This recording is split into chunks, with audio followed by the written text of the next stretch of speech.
M'dzina la Atate ndi la Mwana ndi la Mzimu Woyera. Amen. Abale ndi alongo okondeka, tilandiranenso pano patiyankhule na Ambuye lero lachisanu pa 10 January 2025. Mawu athu alero mawu oyamba 1 Yohane 5 ndime ya 5 kulekeza 13. Amene akutiwerengera mawu oyamba ndi a Griffin Jolomosi kuchokera ku Bela Bela Parish, Diocese ya Limpopo. Uthenga wabwino Luka 5 ndime ya 12 mpaka 16. Amene akutiwerengera mawu a mthenga wabwino komanso kutigawira mawu ndi Reverend Father Augustine Kaliu kuchokera ku St. Matthias Lombards Parish mu Archdiocese ya Lilongwe. Mawu oyamba. Mawu amkalata yoyamba ya Yohane. Pali atatu awa ochitira umboni: Mzimu Woyera, madzi ndi magazi. Ndipo atatuwa anavomerezana. Okondedwa, ndani amagonjetsa dziko lapansi? Amaligonjetsa si wina ayi koma okhulupirira kuti Yesu ndi mwana wa Mulungu. Yesu Khristu ndiye amene adabwera kudzera mwa madzi ndi mwa magazi. Sadabwere mwa madzi okha koma mwa madzi ndi magazi omwe. Ndipo Mzimu Woyera ndiye amene amachitirapo umboni, pakuti mzimuyo ndiye choona. Motero pali atatu awa ochitira umboni: Mzimu Woyera, madzi ndi magazi. Ndipo atatuwa amavomerezana.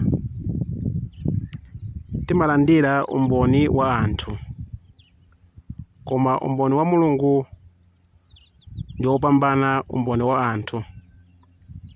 Umboniwo ndi umene Mulungu adachitira mwana wake. Amene amakhulupirira mwana wa Mulungu ali nawo umboni mu mtima mwake. Amene sakhulupirira Mulungu amayesa kuti Mulungu ndi wonama, chifukwa sakhulupirira umboni umene Mulungu adachitira mwana wake. Umboniwo tsono ndi wakuti Mulungu adatipatsa moyo wosatha, ndipo moyowo umapezeka mwa mwana wake. Amene ali ndi mwanayo ali nawo moyo. Amene sali ndi mwana wa Mulungu alibe moyo. Inu amene mumakhulupirira dzina la mwana wa Mulungu, ndakulemberani zimenezi kuti mudziwe kuti muli ndi moyo wosatha. Mawu a Ambuye. Tithokoze Mulungu. Ambuye akhale nanu, akhalenso ndi mzimu wanu. Mawu a mthenga wabwino monga adalembera Luka Woyera. Ulemu kwa inu Ambuye. Pamene Yesu anali m'mudzi wina, kudabwera munthu wina wakhate thupi lonse. Pamene adaona Yesu, adadzigwetsa mowerama pansi pamaso pake nayamba kumamudandaulira. Adati, Ambuye, mutafuna mungathe kundichiritsa. Yesu adatambalitsa dzanja nkumukhudza nati, chabwino, ndikufuna, chira. Pomwepo khate lake lija lidatha. Tsono Yesu adamuwuza kuti, chenjera, usakambire wina aliyense zimenezi. Ingopita ukadzionetse kwa wansembe, ndipo ukapereke nsembe adalamula Mose ija. Imeneyo ikhale yotsimikizira anthu onse kuti wachiradi. Komabe mbiri ya Yesu inkawandirawandira, ndipo makamu ambiri a anthu ankasonkhana kuti amve mawu ake, ndiponso kuti awachize nthenda zawo. Koma iye adapita kumalo kosapitapita anthu, namakapemphera kumeneko. Mthenga wa Ambuye. Ulemu kwa inu Ambuye Yesu Khristu. Abale ndi alongo okondeka, palibe munthu amene amakana machiritso. Tonse timafuna machiritso pamene tikudwala. We all need to be healthy. We all need to be robust with healthy. Kukhala ndi moyo wamphamvu, moyo wathanzi. Ndipo zikachitika kuti pena pake pakutsina sitikumva bwino, ndichifukwa timaona kuti yayi tipite ku chipatala tilandire thandizo, tipite abambo atipempherere ndi zina zotero. Mkati mwa izi tikuyeneranso kukhala tcheru.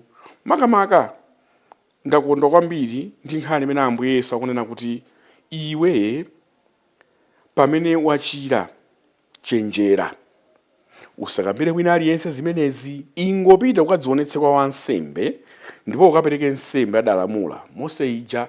Mwachidule ungofuna kunena kuti tili pakati pa nthawi imene matenda a munthu wina, matenda a anthu ena akugwirizidwa ntchito ngati ma advert. Matenda ka imfa kumene ya anthu ena ikugwirizidwa ntchito ngati zokopera alendo. Tourism of disease, tourism of sickness, tourism of health. Kuti chikuchitika ndi chani? Tikhale tcheru, tichenjere, chifukwa moyo wathu wa tsiku ndi tsiku, ulemerero wathu si nkhani wongoti uoneke pa screen, anthu aone izi ndi izi, kuti ineyo cholinga changa kuti nditchuke kuti kandachiritsa munthu. Ayi, sitili pano kudzudzula kapena kuti kuweruza kuti awa amachita zinthu zawo molakwika ka awa matere, koma tili pano kuunikirana kuti machiritso enieni Mulungu amatichiritsa kudzera m'masakramenti ake, sakramenti la kudzodza limene tinalo kale. Komanso machiritso enieni Mulungu yemweyo pompatsa munthu nzeru kudzera m'mankhwala amene amatipatsa madokotala ndi ena otero. Mulungu ali ndi mphamvu zotichiritsa ku nthenda zosiyanasiyana. Sizilephera pakati pathu nthenda zina zotenga nthawi yayitali, kuvutika kusowana zokopita kuti chikuchitika ndi chani. Tiyeni tizame m'mapemphero mosalekeza, tizame m'mapemphero, kodi ndi nsembe ya misa, kodi ndi udalitso, tizame mkafukufuku osiyanasiyana ndi cholinga chakuti tikhale ndi moyo wabwino, moyo wathanzi. Tipempherere mwapadera abale athu, anansi athu osiyanasiyana amene akuvutika ndi nthenda zosiyanasiyana, zowawitsa mitu, zoliritsa, zovutika kunena kuti kodi zachokera pati. Mulungu wa chifundo chonse mwa mwana wake Yesu Khristu watibadirayo awapatse machiritso amene akuwafuna, ndipo pasapezeke ena otengerapo mwayi kuonjezera matenda awo mcholinga chakuti angomveketsa mayina awo. Timpemphe Mulungu nthawi zonse atitsegule nzeru zathu, mitu yathu, kuti pamene tadwala titsatire malangizo oyenerera from the medical experts, bwinobwino azachipatala, komanso kuonjezera mapemphero osayiwala sakramenti la kudzodza ndi masakramenti ena amphamvu, makamaka Ukaristiya. Machiritso ake Mulungu adzatipeza tikatsata ndondomeko zake zonse mmene ife tikuyenera kuchitira. Amen.